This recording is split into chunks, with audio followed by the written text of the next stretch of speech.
G'day. In order to continue our journey about learning how to add quickly and well, we need to understand our number system. And to do that, I'm going to first of all take us on a journey way back to one of the very first number systems of which we're aware, and that is the Babylonian number system. Now, the Babylonians inherited it from the Sumerians to the north, but they improved upon it and developed it. It's an enormously sophisticated system. It is very clever in a number of ways, and what is most amazing is that all these thousands of years later, you still use it every day of your life.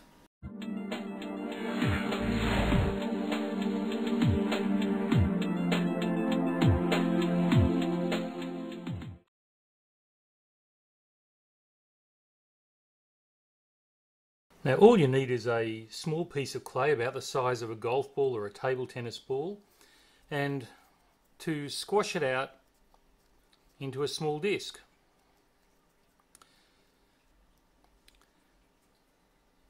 Here's our clay tablet ready to use.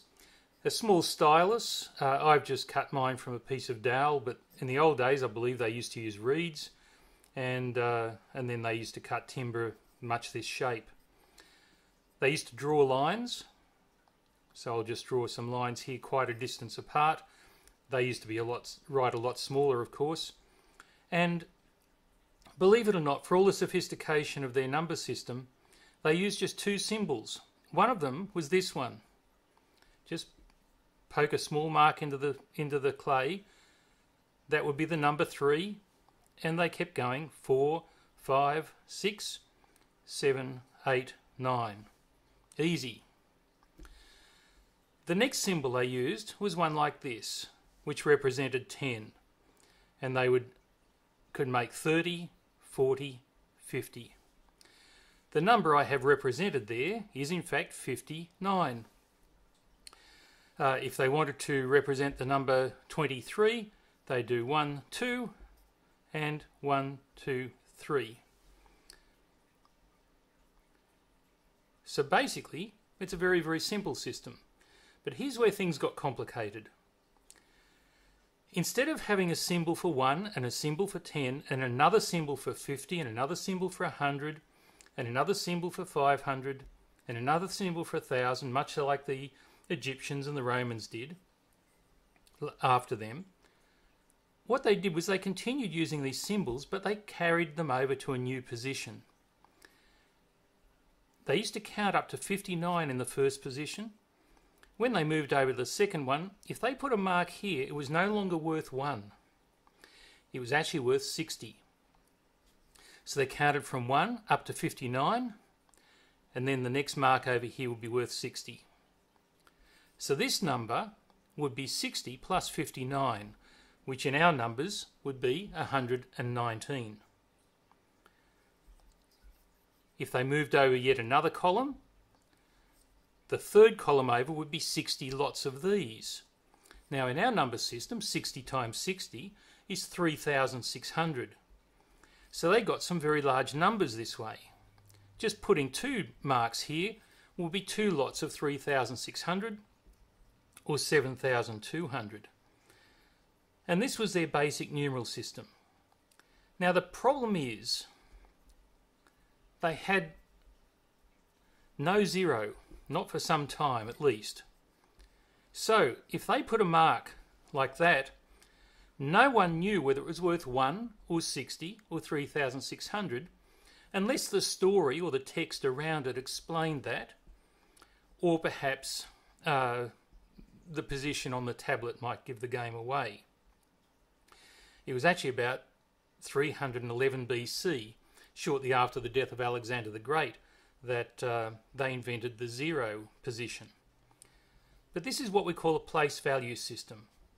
In fact, if I just put a single mark here and a single mark there and a single mark here, this might represent 1 and 60 and 3,600.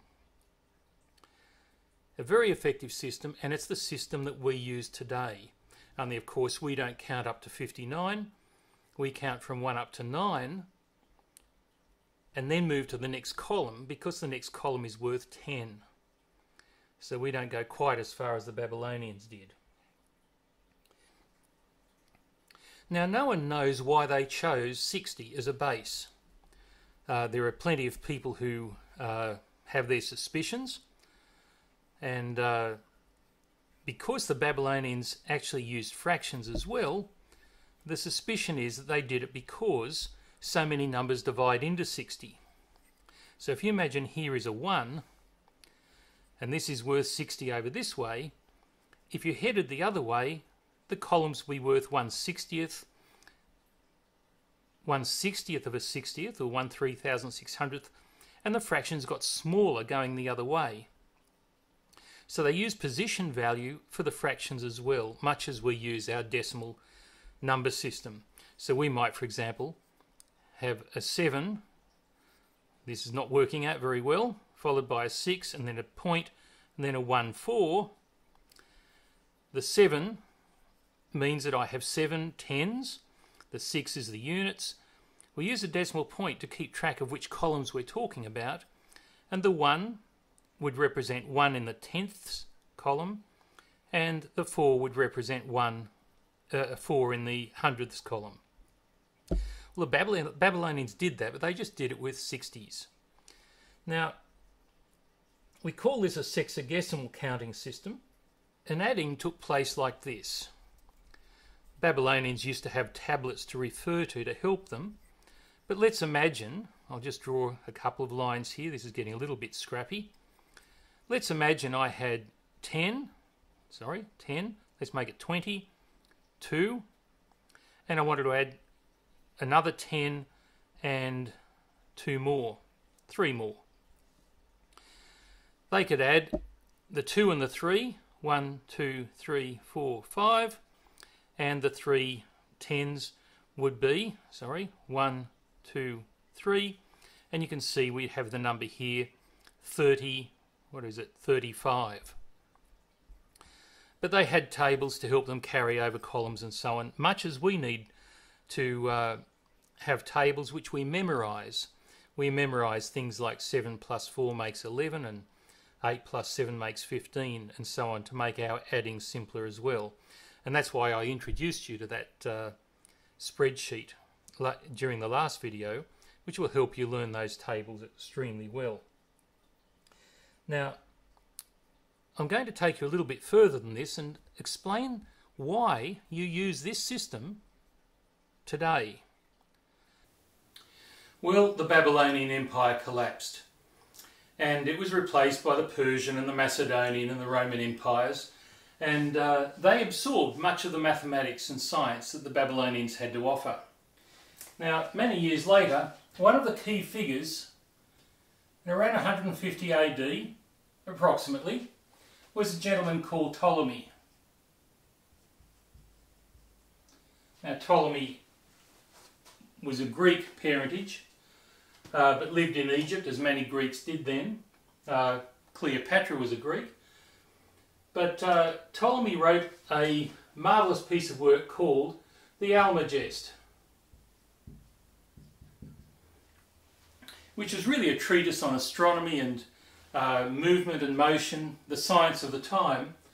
And in it, he incorporated a large amount of mathematics that had been developed by a mathematician called Hipparchus.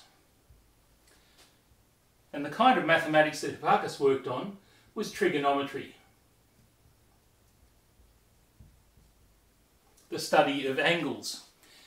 And believe it or not, Hipparchus and Ptolemy after him used Babylonian mathematics to study angles. Now, the Babylonians had divided a circle into 360 equal bits, basically because the Earth went round the Sun in roughly 360 days, and they divided the orbit into 360 portions. So when they studied these portions, they might have, using their numeral system, they might be using a number to represent a certain number of degrees. When they started to go to fractions, they might have had, let's say, 31 here, and then 3 over here. They might have even gone further, as scientists did. These became the first lot of fractions, the second lot, and so forth. Now, Ptolemy's textbook, believe it or not, was the major text for trigonometry for over 1,000 years, well into the Middle Ages. And it wasn't until about the 16th century, or actually the 17th century, the 1600s, so let's write 1600s, that the Babylonian mathematics was starting to become stylized. Now, Ptolemy didn't use these symbols. Ptolemy used Greek letters, which were the numbers of his day. By the time we get to the 1600s, the Hindu-Arabic numerals had infiltrated into Europe. So they might have 15 of these and 2 of... I should use these numbers here, shouldn't I? But let's just imagine we got these numbers. What they did was to identify which one of these were the units, they put a little 0. And then they put numbers denoting which column the symbol was in. Let's say we got down to 28 here. Believe it or not, one of the early works, or a lot of early works, were using 4 strokes and 3 strokes, but some works actually wrote IV. You can see, in fact, these were Roman numerals. Of course, the treatises in the 1600s were written in Latin, which was the scholars' language of the time. And they used Roman numerals to denote these positions. So interestingly, when you use degrees, minutes and seconds to indicate angle size, the minutes and seconds are not little tadpoles or little apostrophes. They're actually meant originally to be Roman numerals. Now it gets more curious than that. When they used to write the lists in these nice Latin textbooks, they used to sometimes write at the top of a column something like pars minutiae or minuta primer. I'll put primer under here. And above this column they would have pars minutiae or minuta secunda and pars minuta tertia. Or in the plural, pars minutiae primae, pars minutiae, parts minutiae secundae, and parts minutiae tertiae, and parts minutiae quatrae. Literally, in today's English, the first little bits, the second little bits, the third little bits, the fourth little bits. And that's literally what they were. Or if you like, the first fractions, the second fractions, and so forth. But the first little bits. I'm not quite sure how it happened, but this word minuta or minutiae became our word minute. And the word secunda for the second little bits became seconds. In some ways it would have made more sense if we'd used primer and second for first and second. So we might have had 15 degrees and 2 primes and 13 seconds. We use the same system with our time, which is why I said at the beginning of the video that you use this every day of the year, and it all derives from way, way back in Babylonian mathematics on clay tablets. You might say, I'll be there in 15 minutes, or 15 hours. Let's say we're using military time, 1500 hours. I'm really getting ahead of myself, aren't I?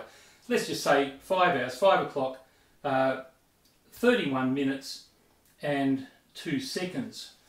And we use exactly the same terminology for minutes and seconds when we're measuring time.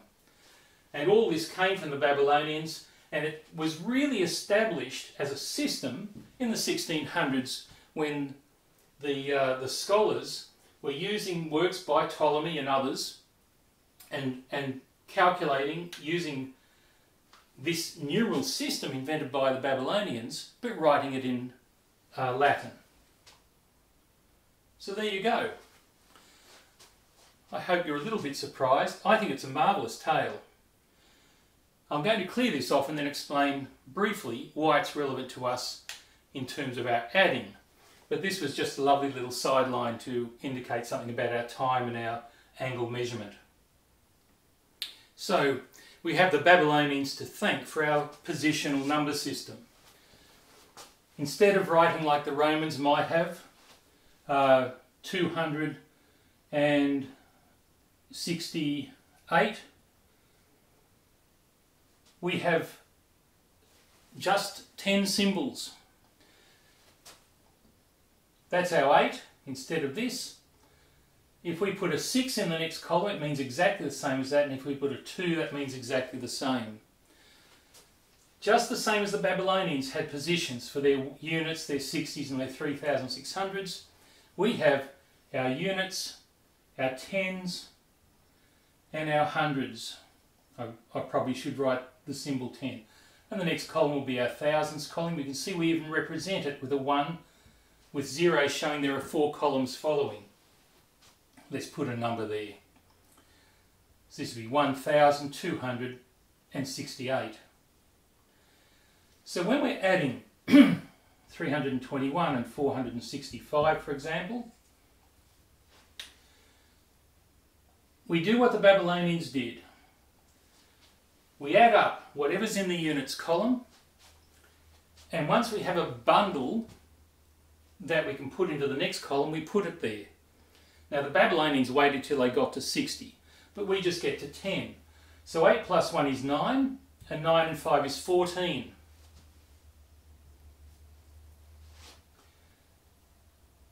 We even write 14 as one bunch of 10 and 4 units. So we leave our 4 units in the units column, and now that we have a bunch of 10, we add it into the tens column, along with all the others. And let's add up how many tens we've got. I'll add the 2 big numbers first. 6 and 6 is 12, 13, 14, 15. We can't fit 15 into this column, but we put 5, and we have another bundle of 10, or 10 of these, that goes to the next column. And we add these up. 4 and 3 is 7, 8, 9, 10. We have no units, a complete set of 10, which we put into the next column, and 1, 1 is 2. Now you know all this, but this is the reasoning behind it. This is where it came from. And the reason I point this out to you is that this has a very, very long history, and it's proven to be the best system we know for adding numbers. You might study in school different bases. We use base 10, presumably because we have 10 fingers, or thumbs and fingers, and it serves us very, very well indeed. Computers, of course, just use base 2. There are other number systems around the world in other bases besides 10 and 2 and 60. The ancient Maya used base 20. Some cultures have used base 8, and there are other strange bases around. But we use base 10, which means we bundle in tens to go to the next column. We bundle groups of 10 to go to the next one. We bundle groups of 10. Why is that important? Well, if you want to learn to add quickly, then you need to learn to quickly identify when you have a bundle of 10, and also to add up the digits in a column. Fortunately, you don't have to learn up to 59 plus 59, which the Babylonians had to do. They had tables for these. We only have to learn up to 9 plus 9, and so forth. Of course, as we add more and more numbers, we need to develop our skills a little bit better than that. I encourage you to use the spreadsheet that I created for you and shared in that first video. I'll put the link below this one as well, to build up your speed at adding these digits. I think that'll be enough for today. I'm going to create another video shortly to show you quick ways of performing this skill, and then we'll move on and start looking at subtraction and then multiplication and division. Although we might even take a little side tour and look at some interesting additions. But anyway, Thank you for watching. If you like this video, if you found something new and fascinating in it, then please by all means subscribe to this channel, because there will be more. If you'd like to leave a comment, I would very much appreciate it. And of course, please like this video. Thank you for watching.